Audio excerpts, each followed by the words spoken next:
आप देख रहे हैं खबरदार। दुनिया भर में पेट्रोल डीजल की कीमतों पर जो एक शास्त्र लागू होता है वो है अर्थशास्त्र, लेकिन भारत में पेट्रोल डीजल की कीमतें दो शास्त्रों पर आधारित होती हैं। पहला अर्थशास्त्र, दूसरा राजनीति शास्त्र।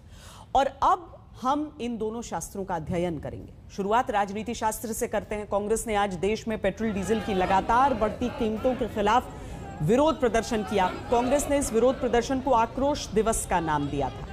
कीमतों में बढ़ोतरी के खिलाफ कांग्रेस के नेताओं और कार्यकर्ताओं ने पेट्रोल पंपों के पास अलग अलग तरीके से अपना विरोध जताया।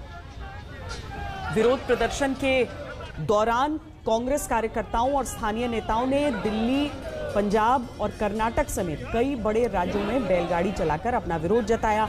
देश भर में विरोध प्रदर्शन और सरकार के खिलाफ नारेबाजी की गई। केंद्र सरकार की गलत नीतियों की वजह से पेट्रोल डीजल के दाम आसमान छूने का आरोप लगाया गया। पेट्रोल डीजल की बढ़ती कीमतों ने आम लोगों को पिछले काफी समय से हैरान परेशान किया हुआ है। कांग्रेस को इसमें अपने लिए मौका नजर आता है और वो अपना राजनीतिक टैंक फुल करवा लेना चाहती है। वैसे टैंक फुल करवाना आजकल बहुत महंगा है। आपको तेल के बढ़ते भाव का स्ट्राइक रेट दिखाते हैं। 2021 में अब तक तेल की कीमतें 48 बार बढ़ी हैं। इस दौरान पेट्रोल 12 रुपए 14 पैसे महंगा हुआ है। मई में कुल 16 बार तेल की कीमतों में बढ़ोतरी हुई थी। वहीं जून में अब तक 6 बार दाम बढ़ चुके हैं। राजस्थान, मध्य प्रदेश, महाराष्ट्र, आंध्र प्रदेश, तेलंगाना और लद्दाख समेत 6 राज्यों और केंद्र शासित प्रदेशों में पेट्रोल की कीमत शतक जड़ चुकी है। मई की शुरुआत से लेकर अब तक देश में पेट्रोल का दाम 5 रुपए 25 पैसे और डीजल का दाम 5 रुपए 83 पैसे प्रति लीटर तक बढ़ा है। आर्थिक राजधानी मुंबई में 1 लीटर पेट्रोल अब 101 रुपए में बिक रहा है और देश की राजधानी दिल्ली में पेट्रोल की कीमत 95 रुपए 85 पैसे। तो अब यक्ष प्रश्न यह है कि तेल के दाम इतना क्यों बढ़ रहे हैं।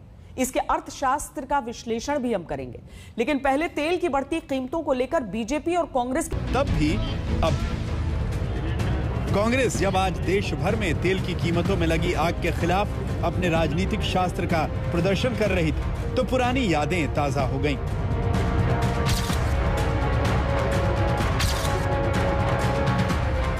जिस तरह आज कांग्रेस के बड़े नेताओं ने विरोध प्रदर्शन में हिस्सा लिया, उसी तरह कभी बीजेपी के वरिष्ठ नेताओं के दिलों में भी तेल की बढ़ती कीमतों के खिलाफ आंदोलन जीवी हो जाने की आग धधकती थी। राजनीति शास्त्र कहता है कि तेल की कीमतों के लिए केंद्र सरकार को कटघरे में खड़ा करना जरूरी है और राजनीति शास्त्र का ये नियम सार्वभौमिक है, तब भी और अब भी। स्वाभाविक है, पेट्रोल और डीजल की कीमत जब बढ़ती है तो जो दैनंदिन उपभोग की जो वस्तुएं हैं, यानी एसेंशियल कमोडिटीज जिसे बोलते हैं, उनकी भी कीमतें स्वाभाविक रूप से बढ़ती हैं और उसका खामियाजा सर्वाधिक यदि किसी को भुगतना पड़ता है तो जो मध्यम वर्गीय परिवार के लोग हैं उन्हें भुगतना पड़ता है। जो गरीब हैं, जो किसी तरीके से 10 रुपया 20 रुपया प्रतिदिन की कमाई करते हैं, माने उनका तो जीना दूभर ही नहीं होता है, बल्कि सचमुच उनके लिए तो आप डीजल बढ़ा रहे हैं, बस का यात्रा बढ़ेगा, मतलब सब्जी, अनाज, सबका जो आवागमन है वो महंगाई बढ़ेगी। तो ये एक परेशानी है और ये सरकार सुनती नहीं है। देश की जनता की आवाज को बुलंद करेंगे।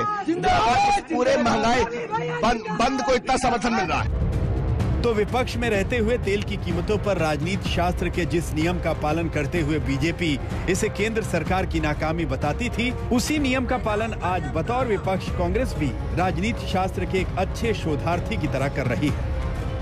तो एक साल में पेट्रोल डीजल से केंद्र सरकार 2,70,000 करोड़ रुपए उपभोक्ताओं की जेब से निकालकर वे अपने आलीशान महल बनाने में खर्च करने वाले हैं। हर चीज की महंगाई बढ़ती जा रही है। पेट्रोल डीजल के साथ खाने के तेल और दाल, हर चीज की महंगाई बढ़ती जा रही है। पूरे तरीके से मोदी जी की सरकार यानी महंगाई की सरकार। तेल के राजनीति शास्त्र के जिस चैप्टर को आज कांग्रेस फॉलो कर रही है, उस चैप्टर को बीजेपी 2014 में ही क्लोज कर चुकी है। लेकिन बात निकली है तो फिर 2014 से पहले भी जाएगी और उस वक्त तेल के दामों से आज के दामों की तुलना भी की जाएगी। सरकार के ही आंकड़े बताते हैं कि साल 2014 में बीजेपी सत्ता में आई, तब अंतर्राष्ट्रीय बाजार में क्रूड ऑयल की कीमतें $100 प्रति बैरल से भी ज्यादा थी, लेकिन उस वक्त 1 लीटर पेट्रोल की कीमत 70 से 72 रुपए के बीच। आज जब मोदी सरकार को सत्ता में आए हुए 7 साल बीत गए हैं, तो क्रूड ऑयल की कीमतें $70 प्रति बैरल के आसपास हैं, लेकिन 1 लीटर पेट्रोल की कीमतें 100 रुपए से पार जा चुकी हैं। अब इसे क्या माना जाए, तेल की कीमतों का अर्थशास्त्र या फिर राजनीति शास्त्र? केंद्रीय पेट्रोलियम मंत्री के विचार सुनिए, शायद कुछ समझ में आए। देखिए, पेट्रोलियम प्रोडक्ट की दाम इन दिनों में बढ़ी है। इसकी एक मूल कारण है अंतर्राष्ट्रीय बाजार में क्रूड ऑयल की दाम 70 के ऊपर जा चुका है। उसकी सीधा नकारात्मक इम्पैक्ट कंज्यूमर्स के ऊपर आती है। भारत अपनी रिक्वायरमेंट की, आवश्यकता की 80% इंपोर्ट करना पड़ रहा है। ये राजनीति शास्त्र जो कहता है कि विपक्ष का दायित्व तेल की कीमतों पर विरोध करना है और सत्ता पक्ष का दायित्व तेल की बढ़ती कीमतों का बचाव करना। लेकिन जनता का दायित्व है कि वो सवाल पूछे, क्योंकि जनता जब पूछती है कि क्रूड ऑयल सस्ता है तो पेट्रोल डीजल महंगा क्यों है, तो जवाब ये मिलेगा।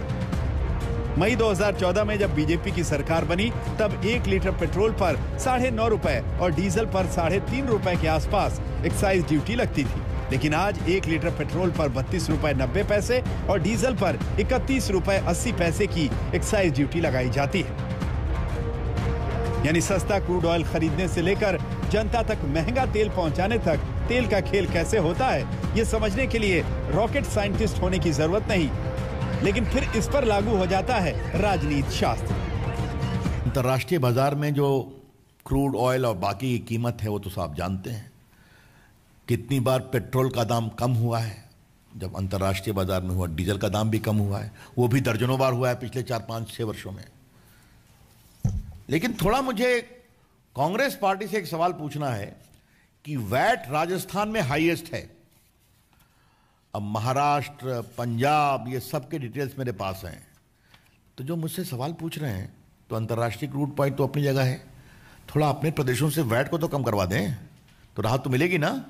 हाँ, पेट्रोल डीजल का अर्थशास्त्र कहता है कि उसकी कीमतें सिर्फ अंतर्राष्ट्रीय बाजार पर ही नहीं, बल्कि केंद्र और राज्य सरकारों की मंशा पर भी आधारित है। और सरकारों की मंशा जनता की परेशानियों से ज्यादा अपने राजनीतिक नफे नुकसान से तय होती है। ये तब भी होता था और अब भी हो रहा है। आज तक ब्यूरो। तेल की कीमतों के राजनीति शास्त्र का जो चैप्टर आपने देखा, उससे आप इस नतीजे पर नहीं पहुंच पाए होंगे कि अगर 2014 के मुकाबले अभी क्रूड ऑयल की कीमतें कम हैं, तो आपको पेट्रोल डीजल महंगा क्यों मिल रहा है। इस सवाल का जवाब आपको राजनीति शास्त्र की किताब में नहीं मिलेगा। इसके लिए आपको तेल की कीमतों का अर्थशास्त्र समझना होगा। लेकिन सबसे पहले आपको बताते हैं कि देश में तेल की कीमतें निर्धारित कैसे होती हैं। 2010 में पेट्रोल की कीमतों से सरकार का नियंत्रण हटा दिया गया था। इसके बाद 2014 में डीजल की कीमत से भी सरकारी नियंत्रण हटा लिया गया। यानी भारत में डीजल और पेट्रोल की कीमतें तय करने का काम तेल कंपनियां करती हैं। कीमत तय करने में अंतर्राष्ट्रीय बाजार में क्रूड ऑयल के दामों का बड़ा रोल होता है। तेल कंपनियां क्रूड ऑयल की 15 दिनों की औसत कीमत और डॉलर के मूल्य के आधार पर पेट्रोल डीजल की कीमतें तय करती हैं। अर्थशास्त्र के अनुसार क्रूड ऑयल सस्ता होने पर पेट्रोल डीजल की कीमतें भी घटनी चाहिए, लेकिन ऐसा ही हो ये जरूरी नहीं है। पर भारत में पेट्रोल डीजल की कीमतों में उतार चढ़ाव सिर्फ अर्थशास्त्र पर आधारित नहीं होता, वरना ऐसा कैसे हो सकता है कि वित्त वर्ष 2014 में जब क्रूड ऑयल $105 प्रति बैरल था, तब पेट्रोल 70 रुपए प्रति लीटर मिल रहा था, और अब जब क्रूड ऑयल $70 प्रति बैरल है तो पेट्रोल की कीमतें 100 रुपए लीटर को भी पार कर गई हैं। तो अब मन में सवाल उठना लाजमी है कि ऐसा कैसे। तो चलिए आपको समझाते हैं। क्रूड ऑयल की कीमतों में कमी के बावजूद, पेट्रोल डीजल की कीमतों में तेजी के बावजूद केंद्र सरकार की कमाई बढ़ी है, और इसकी सबसे बड़ी वजह है पेट्रोल डीजल पर लगने वाली एक्साइज ड्यूटी। पिछले साल मई में केंद्र सरकार ने आखिरी बार एक्साइज ड्यूटी बढ़ाई थी। उस वक्त केंद्र ने 1 लीटर पेट्रोल पर एक्साइज ड्यूटी 22 रुपए 90 पैसे से बढ़ाकर 32 रुपए 90 पैसे और डीजल पर 18 रुपए 80 पैसे से 31 रुपए 80 पैसे बढ़ा दी थी। सरकार तर्क देती है कि अंतर्राष्ट्रीय बाजार में तेजी की वजह से पेट्रोल डीजल के दाम बढ़ रहे हैं, लेकिन इसकी एक बड़ी वजह एक्साइज ड्यूटी का बढ़ना भी है। इसके जरिए सरकार को मोटी कमाई होती है। सरकार ने एक्साइज ड्यूटी बढ़ाने का फैसला तब लिया था जब क्रूड ऑयल की कीमतें कम होने की वजह से 2017-18 और 2018-19 में सरकार की एक्साइज ड्यूटी से कमाई घट गई थी। एक्साइज ड्यूटी बढ़ाए जाने के बाद केंद्र सरकार ने 2020-21 के 9 महीने में ही यानी अप्रैल से दिसंबर तक ही 2,35,000 करोड़ रुपए की कमाई की, जो 2019-20 की तुलना में करीब 6% ज्यादा है। यहां तक कि केंद्र सरकार ने कोरोना के समय में लॉकडाउन के दौरान भी 2019-20 में पेट्रोल डीजल पर बढ़ी हुई एक्साइज ड्यूटी के जरिए 2,23,000 करोड़ रुपए की कमाई की है, जो पिछले वर्ष के मुकाबले 4% से भी ज्यादा थी। सरकार को तेल की कीमतों से कमाई का यह आंकड़ा सिर्फ एक्साइज ड्यूटी से जुड़ा है। केंद्र की तरफ से और भी कई टैक्स पेट्रोल डीजल पर लगाए जाते हैं जिससे उससे कमाई होती है। लेकिन तेल पर टैक्स सिर्फ केंद्र सरकार नहीं वसूलती बल्कि राज्य सरकारें भी वैट और सेल्स टैक्स वसूलती हैं। जाहिर है यह भी जनता से ही लिया जाता है। तो क्या तेल की कीमतों में इजाफे से राज्य सरकारों की कमाई भी बढ़ी है? इसका जवाब है नहीं। कोरोना के समय में पेट्रोल डीजल कैसे राज्य सरकारों की कमाई घट गई है? हालांकि ऐसा भी नहीं है कि राज्य सरकारों ने वैट नहीं बढ़ाया है, लेकिन 2020-21 के 9 महीनों में राज्य सरकारों की कमाई 2019-20 की तुलना में 32% से ज्यादा कम हुई है। अप्रैल से दिसंबर 2020 तक राज्य सरकारों को 1,35,000 करोड़ की कमाई हुई थी। 2019-20 में राज्यों को 2 लाख करोड़ की कमाई तेल पर टैक्स से हुई, यानी पिछले 2 सालों से पेट्रोल डीजल पर वैट और सेल्स टैक्स से राज्यों की कमाई में नेगेटिव ग्रोथ हुई है। अब पेट्रोल डीजल से मुनाफा कमाने वालों में तीसरा नंबर आता है तेल कंपनियों का, जिनको तेल की बढ़ती कीमतों से जबरदस्त मुनाफा हुआ है। देश में 3 बड़ी सरकारी तेल कंपनियां हैं, भारत पेट्रोलियम, हिंदुस्तान पेट्रोलियम और इंडियन ऑयल कॉर्पोरेशन। इन तीनों ही कंपनियों का मुनाफा पिछले 1 साल में बढ़ा है। उदाहरण के लिए इंडियन ऑयल कॉर्पोरेशन को लेते हैं। मार्च 2020 में कंपनी को 5,000 करोड़ से ज्यादा घाटा हुआ था, लेकिन मार्च 2021 में 8,500 करोड़ रुपए से ज्यादा का मुनाफा हुआ है। भारत पेट्रोलियम को भी पिछले साल मार्च में 1,300 करोड़ से ज्यादा का घाटा हुआ था, जो मार्च 2021 में 11,940 करोड़ रुपए के मुनाफे में बदल गया।